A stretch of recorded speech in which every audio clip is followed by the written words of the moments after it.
Eto napansin ko maiksi lang kasi buhay ng tao eh. Yung iba, gusto pa nilang gumawa ng ganito mga adventure sa buhay nila. Pagka nag-retire na sila, which is around 55, 60, hindi na sila masyadong malakas. Yung iba nga, in the middle of the development, na-stroke eh. Tapos yung mga anak naman, ayaw ituloy. Marami na ako narinig na ganung kwento. Malalaki, mga anak ayaw ituloy. Tsaka hindi same passion as the yung magulang kasi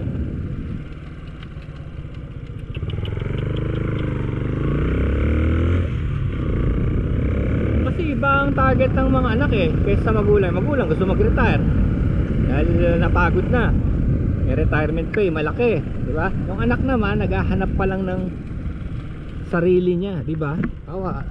20 years old, naghahanap pa lang ng sarili niya yun. Hindi mo yung pwedeng ilagay sa gubat at mag-manage ng mga ganito.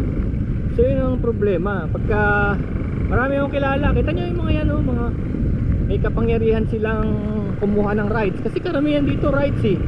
Ano to eh, forest reserve to eh. Itong gubat, forest reserve to eh. Kaya mga rights lang yan.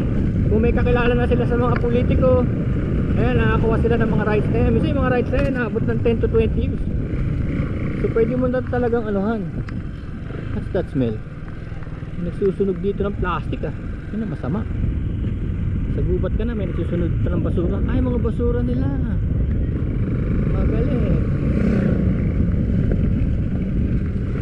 Diba? Kaya kailangan talaga nauna. Papayo ko sa inyo. Nauna.